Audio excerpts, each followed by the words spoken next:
Que la gloire et l'honneur et la puissance te soient rendus. Dans le nom de Jésus-Christ, nous avons ainsi prié, nous disons Amen. Tu acclames le Seigneur en poussant des cris de joie à la gloire de celui qui vit au siècle des siècles. Alléluia. Veuillez d'abord vous asseoir dans sa présence. Je bénis grandement. Je suis tellement dans la joie ce matin d'être encore dans la présence de Dieu. Alléluia. Je bénis d'abord le Seigneur pour l'opportunité qu'il m'a accordée d'être là. Ce n'est ni par la force, ni par la puissance, mais c'est par la grâce de Dieu. C'est par son amour ainsi que sa miséricorde. Il a dit aussi manifester sa clémence à mon égard ce matin. Je bénis le Seigneur aussi parce qu'il dit dans sa parole que en toutes choses, nous devons toujours glorifier le Seigneur. Vous savez que nous sommes endeuillés, notre église, nous avons perdu notre maman, notre grand-mère. Alléluia. Et ça m'a vraiment touché de voir surtout l'attitude de maman Chantal. Ça me rappelle aussi lorsque j'avais perdu ma mère, quand j'avais reçu la nouvelle, les jours suivants, j'étais venu à l'église. Vraiment, nous devons suivre cet exemple-là. Elle a perdu sa maman, mais elle est venue à l'église pour adorer son Dieu. Alléluia. Dieu a donné et Dieu a repris. Que la gloire soit rendue à notre Seigneur Jésus-Christ. Dites Amen. Bien-aimé, il est très important de savoir que la Bible dit ceci, il est réservé aux hommes de mourir une seule fois. Et après quoi viendra le jugement. Hier, j'étais tellement fatigué, j'étais à la maison. Je suis arrivé avec Saint-Lazare. Oh, gilet jaune, tout bloqué. Alléluia. Frère, j'ai pensé beaucoup de choses. La mort de notre maman, ça m'a rappelé encore beaucoup de choses. J'ai beaucoup encore médité, frère. Voilà pourquoi moi j'aime bien le deuil. Aller dans le deuil, comme dit la parole. Est-ce que tu peux dire Amen? Est-ce que tu peux dire Amen? Frère, nous vieillissons. Vous savez, lorsque tu fais ton anniversaire, tu t'approches petit à petit de ta mort. Moi, je suis le dernier de la famille. Ma mère est décédée à 94 ans. J'ai quitté l'épée depuis 1996. Je ne l'ai jamais revu. Mais gloire soit rendue à Dieu. Continue toujours à servir le Seigneur. Pour dire que la mort peut te frapper partout où tu es. Voilà, il a fait un crash. Lorsque tu rentres dans les trains, la mort est toujours là. Dans ta voiture, dans ta maison. Alléluia. Il faut te préparer en conséquence. Vous savez que lorsque tu atteins l'âge de 40 ans, selon la science, quand tu atteins 40 ans d'âge, selon la science, les cellules commencent à s'affaiblir. Et tu es comme ça et tu commences à descendre petit à petit. À l'âge de 40. C'est-à-dire vous commencez à descendre jusqu'à ta tombe. Mais laisse-moi te dire que la mort, comme dit l'apôtre Paul, la mort pour nous c'est un gain, c'est un bénéfice. J'aimerais mourir, être en Christ. Alors tant que tu es encore jeune, tu as la force, il faut saisir l'occasion de servir le Seigneur. Tu ne perds absolument rien lorsque tu viens à l'église pour adorer Dieu. Et surtout ta vie, bien-aimé, tu dois la régler par rapport à la parole de Dieu. Qu'on ne vous trompe pas. Tout est vanité. Alléluia. Donc sache que frère, nous avons l'occasion d'écouter la parole. Nous avons l'occasion d'embrasser Jésus. Nous avons l'occasion de l'inviter dans notre vie. Que le Seigneur puisse avoir la prééminence dans notre vie. C'est très, très important, mes frères. Qu'on ne vous trompe pas. Lorsque vous réclamez les choses, dites, Seigneur, fais-moi grâce. Je vais vivre selon ta parole. Parce qu'un jour, nous allons quitter cette terre des hommes. Que Dieu en veuille pas. Alléluia. Mais la Bible dit ceci, il est réservé aux hommes de mourir une seule fois.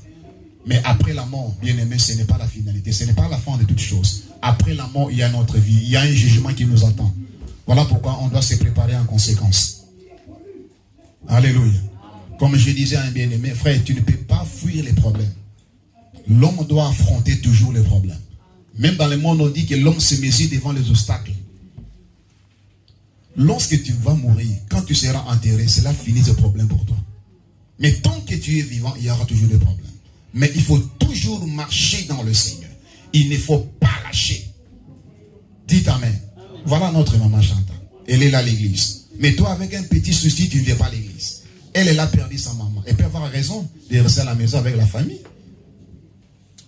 Est-ce que vous comprenez un peu cela?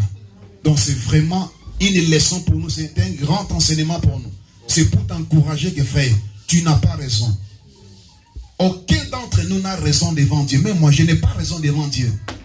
Non, papa, je n'ai pas une raison devant le Seigneur. Parce que quand Dieu nous a créés, premièrement, c'est pour l'adorer. Dieu ne t'a pas créé d'abord pour aller faire des enfants. Dieu ne t'a pas créé premièrement pour aller construire des grandes maisons. Non. Mais d'abord, si Dieu t'a créé, c'est pour l'adorer. Alors, aucun problème ne peut t'empêcher de servir Dieu. Est-ce que vous comprenez cela? Si tu réalises que je sers le Seigneur, alors rien ne peut m'empêcher. Dites Amen. Mais tu dois être fortifié dans la foi. Tu dois saisir le Seigneur, marcher avec lui. Frère, tu ne connais pas l'heure. Tu ne connais pas aussi les jours. Peut-être après le culte ici, on peut aussi apprendre la nouvelle que tu es parti. Mais après ta mort, où iras-tu, frère?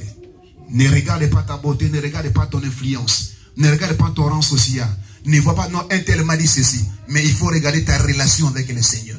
Amen. Voilà la chose la plus importante pour nous. Quelle est ma relation envers le Seigneur? Ma relation devant Dieu, elle est comment? C'est ça le problème. Si ma relation n'est pas bonne, alors je dois essayer d'arranger ma relation. Est-ce que tu peux dire Amen? Est-ce que tu peux dire Amen?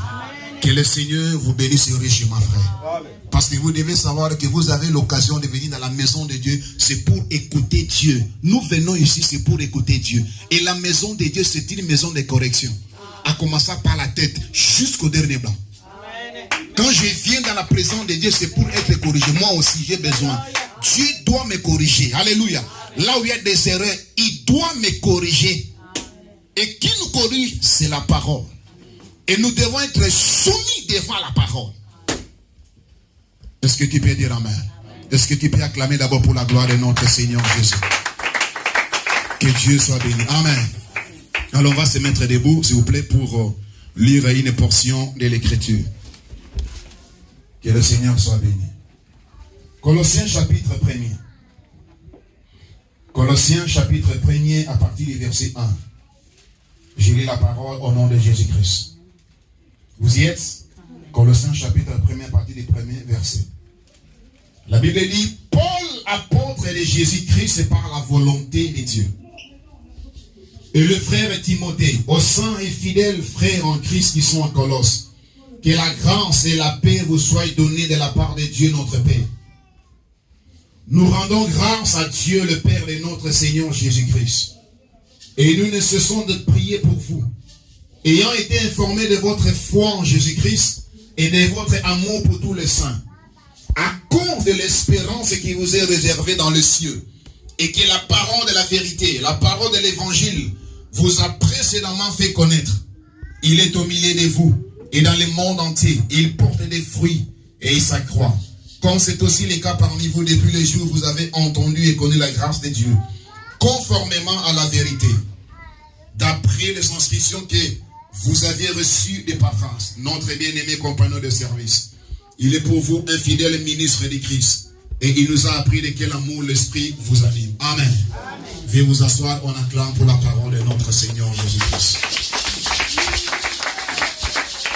Le thème que nous aurons à partager ce matin, c'était-il, qui vous a appelé? C'est ça la question. Voilà le thème. Qui vous a appelé? Que le nom du Seigneur soit béni. Amen. Alors, la Bible dit ceci dans Colossiens chapitre 1er. Paul, apôtre de Jésus-Christ par la volonté de Dieu. Nous aimerions savoir qui nous a appelés. Alléluia. Jérémie chapitre 1er. Le Seigneur dit à Jérémie ceci. Jérémie, avant que tu sois dans le ventre de ta mère, moi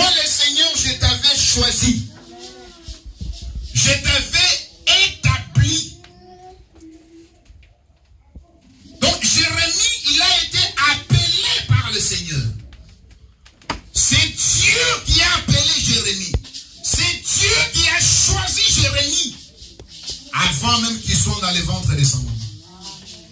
Est-ce que vous me comprenez cela? Un homme que Dieu a appelé, il se soumet à la volonté de Dieu. Est-ce que vous me comprenez ce matin? Si réellement c'est Dieu qui vous a appelé, tu es obligé, frère, à te soumettre à la volonté de Dieu. Ce n'est pas moi le pasteur qui t'a appelé. Mais pour être un enfant de Dieu, c'est Dieu qui vous a appelé. Alléluia. Est-ce que vous comprenez? Paul dit ceci.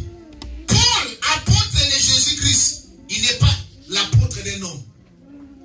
Est-ce que vous me comprenez ici?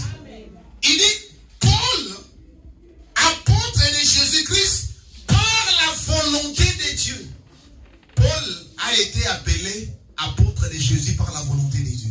Donc ce n'était pas la volonté de son père. Ce n'était pas la volonté de sa maman. Ce n'était pas aussi la volonté de sa congrégation. Je sais que les gens ne comprennent pas. Alléluia.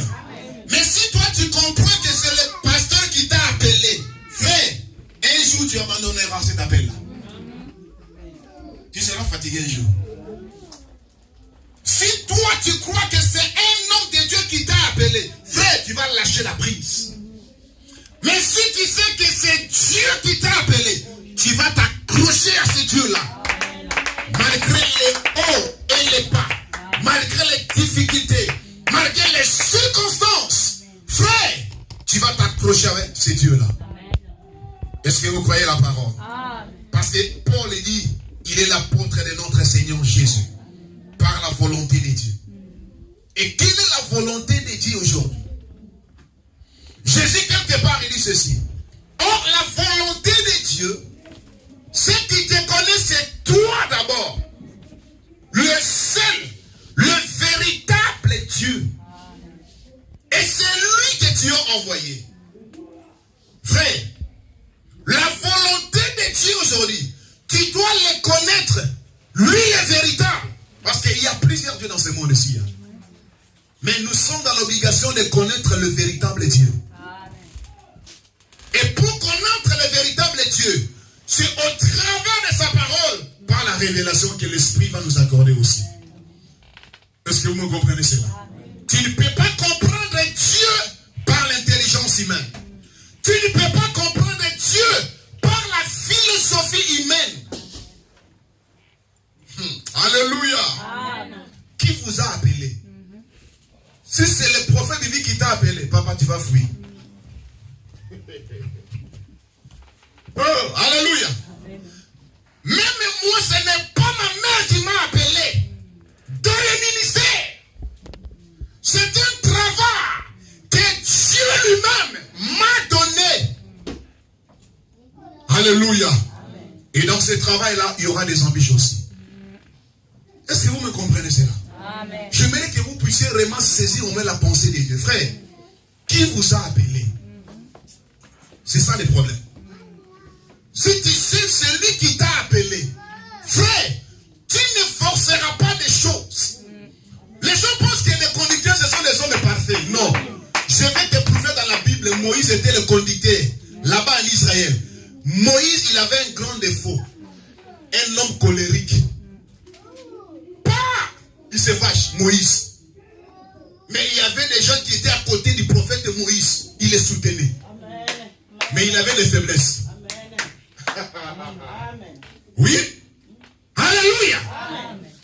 Parce que ces gens savaient que ce n'était pas Moïse qui les avait appelés. Mais toi, tu peux être là aussi à côté du pasteur pour l'aider. Non, les gens ne comprennent pas. On va comprendre. Qui t'a appelé? Il y a des gens qui prêchent aujourd'hui, mais qui ne sont pas appelés par Dieu. Ah oui? Ce sont ces choses-là qui commettent des dégâts dans le royaume. Mais nous bénissons Dieu. Il faut qu'il y ait des dégâts aussi, pour que la parole de Dieu soit accomplie. Mais il faut qu'il y ait les plaies et livrés aussi. S'il y a un faux dollar, on reconnaît les faux dollars par rapport aux vrais.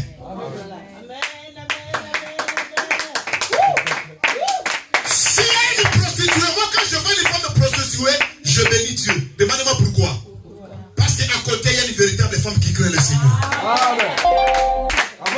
Mais oui. Alléluia. Qui t'a appelé? Qui vous a appelé? Paul, apôtre de Jésus-Christ. Pas l'apôtre de Pierre. Pas l'apôtre de Jean. Mais de qui? De Jésus-Christ. Les gens aujourd'hui ne comprennent pas que ce ne sont pas des hommes qui vous ont appelé. Ce n'est pas le berger Moïse qui t'a appelé. Oh, c'est très important. Parce que les gens doivent comprendre aussi. On peut parler même des erreurs des hommes de Dieu pour que les gens comprennent cela. C'est très important. La Bible dit ceci. Le malheur atteint souvent les justes. Mais le Seigneur l'en délivre toujours. Ne crois pas parce que je prêche, le malheur ne peut pas m'atteindre, c'est faux. Le malheur peut m'atteindre, mais Dieu me délivrera toujours. Est-ce que vous comprenez cela? On va foncer un peu le clou aujourd'hui. C'est très important pour que nous puissions être vraiment fondés sur la parole. Ne crois pas que parce que tu pries, parce que tu prêches, tu ne peux pas broncher. Aujourd'hui, le péché qui est bien connu, c'est seulement l'adultère. Voilà, c'est ça le péché. Mais Paul dit, nous péchons même à penser. Je ne suis pas exclu, moi aussi. Il dit, nous péchons de plusieurs manières. Si tu ne commets pas l'acte, mais ta pensée, Dieu voit tes pensées. C'est pour dire quoi? C'est pour montrer que si nous sommes sauvés, c'est par la grâce de Dieu, au moyen de la foi en Jésus. La foi, c'est la révélation. Mais c'est ça. Paul a dit ceci. Si nous avions connu Jésus selon la chair, maintenant, nous ne les connaissons plus selon la chair. Les malades quoi? Les enfants de Dieu regardent leurs frères et sœurs par les yeux naturels. Lorsque tu regarderas le berger à bête, par tes yeux naturels, tu verras ces erreurs. C'est l'écriture qui dit cela. Mais j'ai beaucoup aimé l'écriture. Vous savez qu'Abraham avait commis d'erreurs, n'est-ce pas? N'est-ce pas? Mais remarquez une chose.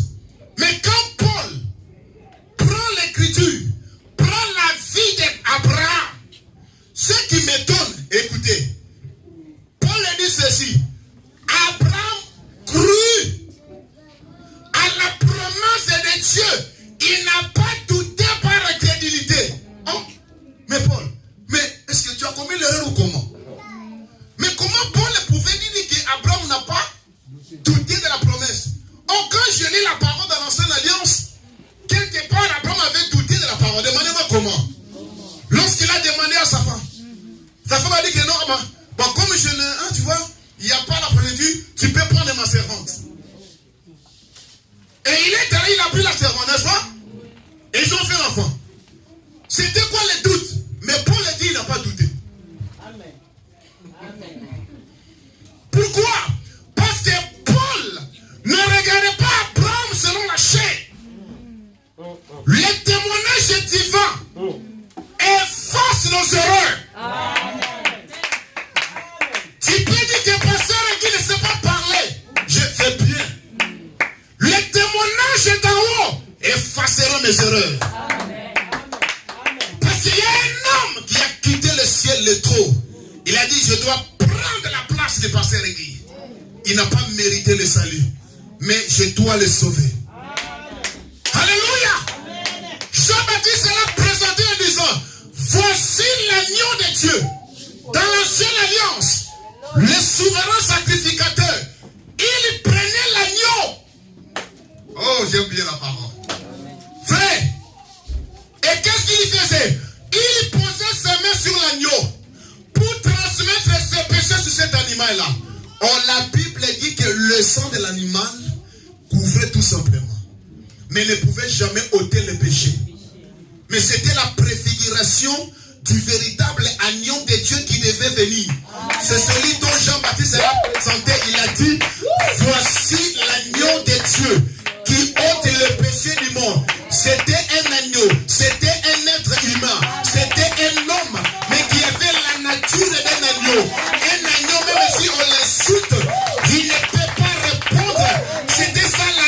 nourriture de notre Dieu. Il est venu, il a répandu son sang, il est allé jusqu'à la croix. Qui vous a appelé? Amen. Alléluia. Est-ce que vous réalisez cela? Amen. Après, on avait douté. Mais Paul, quand il prend cette écriture, il dit qu'il n'a pas douté. Tu vois le langage de la foi? Est-ce que vous comprenez cela? C'est ça le langage de la foi. Quand tu commences à parler ainsi, quand tu commences à voir de telles choses, cela montre que la maturité maintenant s'installe. C'est pas facile, mais c'est petit à petit. Vous savez, quand un enfant est né, il faut lui donner un peu du lait. C'est très important. Alléluia. C'est pour sa croissance. Alors nous aussi, nous avons besoin du lait. Mais tu ne peux pas seulement demeurer au niveau du lait. Nous devons quand même monter les étapes. Bien aimé, celui qui t'a appelé, c'est le Créateur. Celui qui t'a appelé, son nom c'est Jéhovah. Celui qui t'a appelé, c'est Yahweh. Ce n'est pas un homme qui t'a appelé. Même pas ton pasteur, même pas ton prophète. Celui qui vous a appelé, c'est le Seigneur de roi. Alors si c'est lui qui t'a appelé, tu vas le servir, frère. Est-ce que vous croyez cela? Tu vas l'honorer même. Tu vas l'adorer même. Est-ce que tu peux dire Amen? Jésus avait dit ceci. Et que celui qui veut me suivre, il doit porter sa croix. Est-ce que tu comprends ce que signifie la croix? Les gens ne comprennent pas cela. Celui qui veut me suivre, il doit porter sa croix. La croix, c'est le symbole des humiliations. La croix, c'est le symbole des insultes. La croix, c'est le symbole, frère, des choses bizarres. La croix, c'est le symbole. Quelqu'un qui va trahir sans cause. Amen. Jésus dit, tu dois porter ta croix. Amen. Maintenant, les malades, quoi? Toi et moi, nous ne voulons pas porter la croix. Or, Jésus avait dit aussi encore une écriture. Celui qui veut vivre pieusement en Jésus-Christ, il sera persécuté. Frère, nous avons eu la grâce aujourd'hui de prêcher l'évangile. Mais nos aînés dans la foi, frère, ils ont payé les prix. Frère, ils ont payé le prix. Est-ce que tu connais l'histoire du communisme, toi? Oh non, papa, il a parlé. Tu connais le communisme, toi? Qu'est-ce qu'ils ont fait aux chrétiens? Tu ne connais pas, papa? Les gens, frère, on a pris des gens. Si on te voit avec la Bible, c'est la mort. On te tue. Alléluia. Ils ont été décapités, frère. Ce sont des martyrs dans la foi. Mais regarde-toi aujourd'hui, si on ne peut pas avec ta Bible partout où tu veux, frère. Tu es libre et tu es à l'aise, frère. Qui t'a appelé, mon frère, ma soeur? Qui t'a appelé à servir Dieu? C'est moi? Ce n'est pas un homme qui vous a appelé. Mais c'est le Dieu du ciel qui vous a appelé, mon frère. Si Dieu t'a appelé, tu le serviras, frère. Josué avait dit, moi et ma maison, nous servirons l'Éternel. Alléluia. Et tu dois réaliser cela. Et tu dois comprendre cela. C'est ça la maturité. C'est ça un homme responsable. Vous savez, on reconnaît un homme responsable lorsqu'il y a des difficultés. Il sait faire face à cela. C'est ça un responsable. Ta manière de réagir devant un problème, moi je saurais que tu n'es pas encore responsable. Je saurais. Sans te le dire. Non, il n'a pas encore compris. Il n'est pas encore arrivé. Dieu, fais-lui grâce. Et je vais t'aimer. Ta manière de réagir. Parce que la réaction est toujours une action. Ta réaction devant un problème, je saurais par rapport aux Écritures. Il n'est pas encore mieux. Il n'est pas encore un responsable. Un responsable, c'est celui qui sait supporter les pour et les contre pour équilibrer les choses. C'est ça un responsable. Est-ce que vous comprenez cela? Paul dit ceci. La nature nous enseigne. La nature que tu vois, c'est un enseignement pour nous. Je vais directement dans ta maison. Dans ta maison, dans ton foyer, dans ta famille. Frère, il y a des soucis, il y a des problèmes. Mais tu arrives au moins à gérer cela, n'est-ce pas?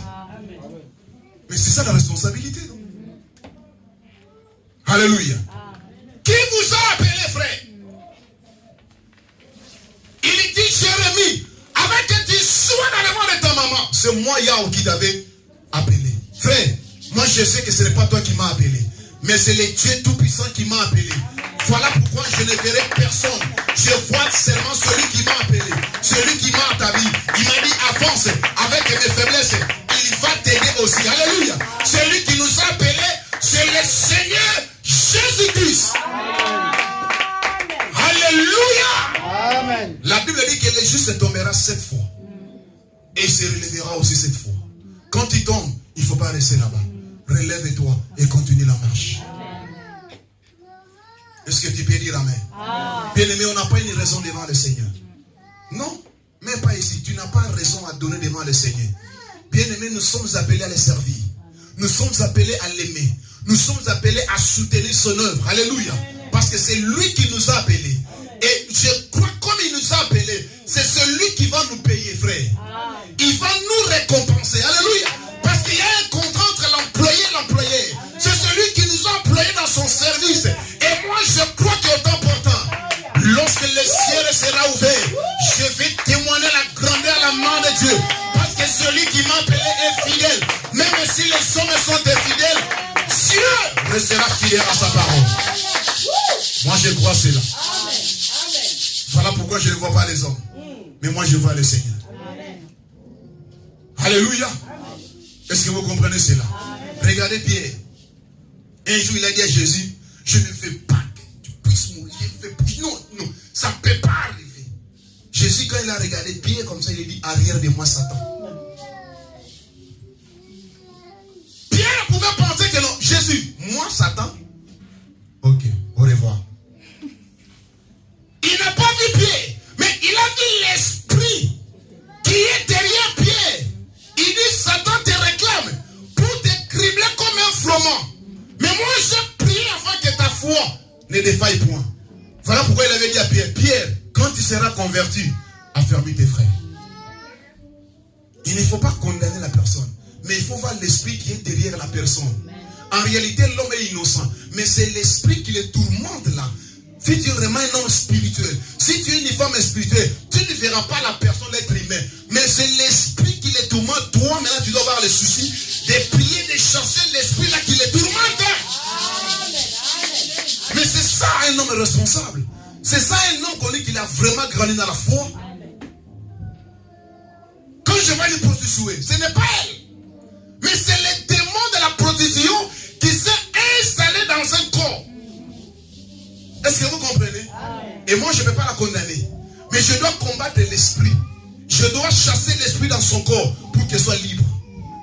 Car la Bible dit, vous connaîtrez la vérité. Et c'est la vérité qui va vous affranchir. Or, la vérité, c'est la parole. La vérité, c'est Jésus-Christ. Alléluia. Lorsque nous croyons en sa parole, la parole de Dieu a le pouvoir de changer notre vie, frère. Ça, moi, je crois. Donc, je veux tout simplement te préparer à croire, à savoir, bien aimé. Ton frère qui est à côté de toi, même s'il commet une chose, frère, ce n'est pas une raison. Approche-toi de ton frère et de ta soeur. Selon l'Écriture. Ne vois pas la soeur, ne vois pas le frère, mais vois l'esprit. Approche-toi avec l'amour. Et avec l'esprit de Dieu, Dieu va vous aider aussi, frère. Dites Amen. Comme je disais un jeune minute, je dis, frère, servir Dieu, ce n'est pas du tout facile, frère. Toi, tu crois, vous savez, les gens toujours aiment la gloire. Hein? Mais les gens oublient que toute gloire, il y a toujours un prix à payer, frère. Est-ce que vous croyez cela? Tu vis la gloire, mais tu n'es pas prêt à payer les prix. C'est ça le problème. Je peux prendre un exemple naturel. Il y a nos frères qui étaient là-bas au Maroc ou bien en Libye. Ils ont payé un prix les autres. Ils ont traversé la mer.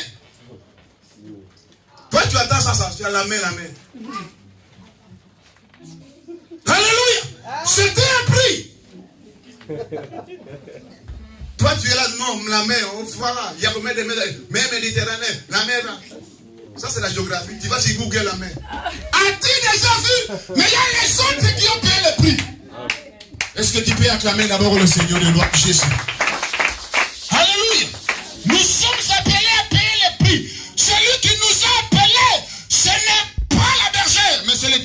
ciel. Moi je crois que celui qui m'a appelé, c'est le Seigneur de gloire. Voilà pourquoi je le servirai de tout mon cœur.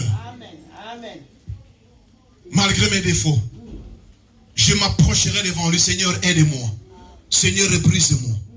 Toi, tu crois qu'un pasteur ne peut pas avoir un défaut? Qui te dit ça? Ce n'est pas l'écriture. Toi, tu crois qu'un apôtre ne peut pas avoir un défaut? On nous appelle quoi? Des hommes de Dieu. D'abord, c'est qui? C'est Nègre. C'est un homme. Un homme sujet aux erreurs. Et Paul dit, nous devons nous soutenir les uns les autres par la prière. Il faut prier aussi pour vos conducteurs, frère. Il faut prier pour ton frère, prier pour ta soeur. Alléluia. Si tu sais que c'est Dieu qui t'a appelé, tu as la responsabilité de prier pour l'église corps de Christ. Amen. Amen. Dites Amen. Amen. Maintenant, je vais parler un peu au ministre, au berger, au prédicateur. Frère, un homme de Dieu, c'est un homme qui a un grand cœur. C'est comme une maman. Moi, j'aime bien les mamans. Les mamans ont un grand cœur, maman. Les mamans supportent. Hein? Maman, les mamans supportent. Hein? Les mamans supportent. Mais nous, les hommes, non. Nous, on peut chasser facilement l'enfant. Et toi, tu as quel âge? 27 ans. Moi, d'ailleurs, à 25 ans, j'avais déjà épousé ta maman. Et à 26 ans, j'avais déjà eu ton grand frère. Tu fais quoi? Allez, sors chez moi. Papa peut chasser facilement son fils, mais pas une maman. Est-ce que je mens? Le père peut chasser facilement son fils à la maison, mais pas une mère. Voilà le cœur que nous devons avoir. Alléluia. Quand tu sais que c'est Dieu qui t'a appelé, tu dois avoir un grand cœur, frère. Tu feras des choses, frère. Alléluia. Ne lâche pas la prise, parce que ce n'est pas un homme qui t'a appelé. Celui qui vous a appelé, c'est le Dieu d'Abraham, le Dieu d'Isaac, le Dieu de Jacob. Son nom c'est Jésus-Christ, le commencement et la fin, le grand Shiloh, le grand Emmanuel. Même si la mort me frappe, je crois à la résurrection des morts. Je crois que notre maman c'est un profond sommeil. Le jour où la trompette sonnera, je la verrai. Voilà la promesse, frère. Celui qui m'a appelé, c'est celui qui m'a dit. Si tu meurs en Christ, la résurrection est là. La preuve est que Jésus, il était mort, n'est-ce pas? Et quand il est ressuscité, c'était l'évidence qu'il a vaincu la mort. Il y a un homme qui a vaincu la mort. Son nom, ce n'est pas Abraham, ce n'est pas Isaac, ce n'est pas Moïse, ce n'est pas Néhémie. Celui qui a vaincu la mort, son nom c'est Shiloh. Yeshua Mashiach. Les grottes. Alléluia. J'ai fait une onction ici ce matin. Alléluia. Alléluia. Celui qui a vaincu la mort, son nom c'est Jésus-Christ. Alléluia. Voilà celui qui vous a appelé. Celui qui t'a appelé, il a vaincu la mort. Est-ce que vous croyez cela? Amen. Bien-aimé, tu dois savoir, celui qui t'a appelé, c'est le Seigneur de gloire. Alors si c'est Dieu qui t'a appelé, accroche-toi à ce Dieu-là.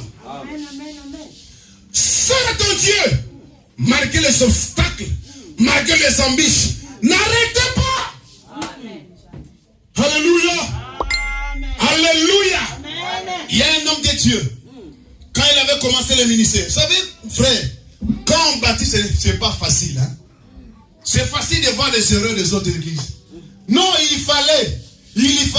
C'est comme dans les matchs de football. Non, mais il fallait ta papa, tu es dehors. Il faut commencer. Moi, je respecte beaucoup les hommes de Dieu. J'ai beaucoup d'estime, de la considération. Frère, c'est facile de parler, de critiquer. Commence, on verra aussi pour toi. C'est facile de parler. C'est facile de parler, frère. C'est facile de parler, je te dis. Il y a des gens qui ont consenti des sacrifices, des frères. Voire même leurs finances. Alléluia. Frère, c'est pas tout le monde qui est appelé à baptiser. C'est pas tout le monde. C'est facile de parler, de critiquer. Alléluia. Mais laisse-moi te dire que celui qui t'a appelé, on l'a critiqué aussi. Toi aussi, on te critiquera. Ne lâchez pas la prise. Moi, je me rappelle en Côte d'Ivoire. En train de sillonner Togo, Bénin, Burkina, tout ça, machin. Je ne venais pas ici là. Il y a un frère qui m'a appelé. Papa, est-ce que vraiment tu crains Dieu?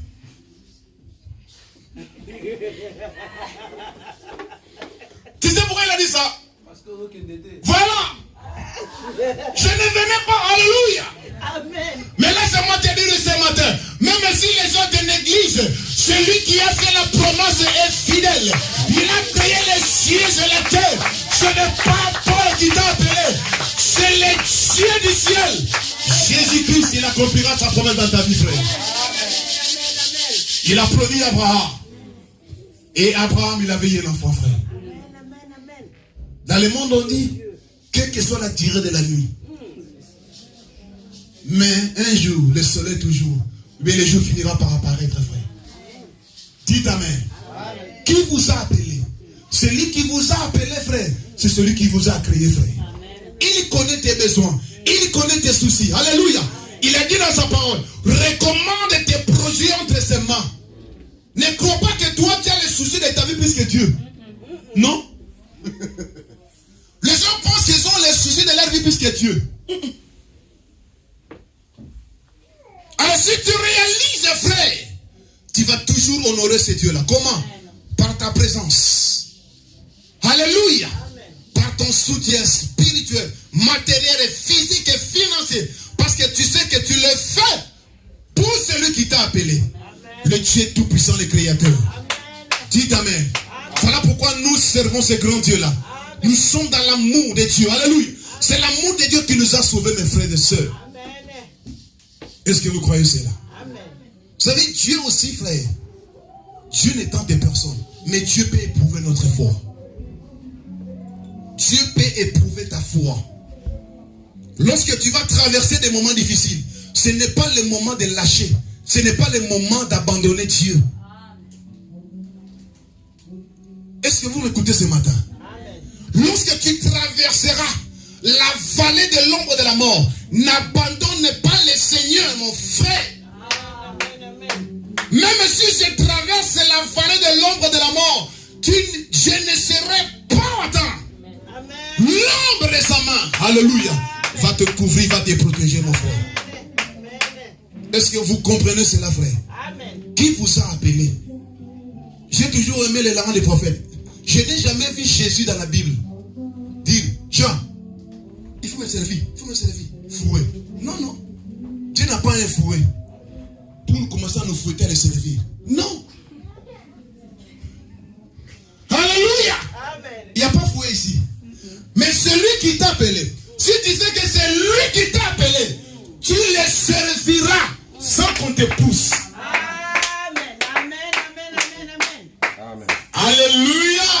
Amen. Mais aujourd'hui, nous ne voulons pas des embûches dans notre vie. Même dans la vie courante, il y a des embûches, frère. Mais il faut faire face. Amen. J'ai toujours dit, il n'y a aucun homme qui veut naître pauvre dans le monde de ça. Si Dieu recommençait, il dit, mais là, je vais recréer encore les mots. Alors, maintenant, il posait la question. Alors, Axel, tu veux que je t'envoie dans quelle famille là? Hey, ma fille grand, tu veux être dans quelle famille là? Papa, moi, peut-être Mitterrand ou Bill Gates là. Il n'y aura pas de pauvres. Est-ce que vous comprenez cela? Amen. Mais j'ai béni Dieu de ce qu'il m'a créé. Même si je manque le pain, je le servirai. Je n'ai pas la chemise, je viendrai à l'église. Je n'ai pas l'argent, je serai à l'église. Je n'ai pas l'enfant, je serai à l'église. Même si la femme ne fait plus de moi, je servirai Jésus-Christ. Ce n'est pas ma femme qui m'a appelé. La preuve est que le jour où je vais mourir, je vais seul. Amen. Oh chérie, c'est fort. Mais celui qui sera avec toi dans la tombe, c'est le Seigneur de gloire, le rocher des âges. C'est Jésus-Christ, alléluia. C'est lui l'ami fidèle. Même ton fiancé, il t'abandonnera un jour, au frère. Ce n'est pas ton fiancé qui t'a appelé. Ce n'est pas ta fiancée qui t'a appelé. Ce n'est pas ta maman qui t'a appelé. Ce n'est pas le premier qui t'a appelé. Ce n'est pas moi qui t'a appelé, frère. C'est le Dieu du ciel. C'est le Dieu du ciel. Voilà pourquoi même dans mon humiliation, je m'accrocherai à lui. Parce que je sais que celui qui m'a appelé, il est fidèle. Comme il m'a appelé, froid, même s'il fait chaud, je serai dans la maison de l'Éternel. Quand je suis en train de travailler des moments difficiles, toi tu ne connais pas. Maintenant quand je roule ma Jeep, tu vois les escrocs. Quand le prophète peut-être, il paye. Toi tu ne sais pas. Priver même ses enfants. Toi tu peux faire ça. Tu me regardes comme ça? Faut me regarder. Tu vois des sacrifices, mais tout n'est pas à dire, hein? Tout n'est pas à dire. Amen. Tu connais combien elle a posé maman Chantal? Tout n'est pas à dire. Mais tu es prêt à critiquer. C'est bien. Et moi je comprends que tu n'es pas encore mis. Je vais comme ça, ma fille vient toujours à l'église. Et j'ai commencé toujours à prier pour toi. Tu comprendras un jour. Quand tu vas commencer à avoir des enfants, c'est là que tu sauras. Quand tu auras 3 têtes, tu sauras. Dites Amen. Alléluia.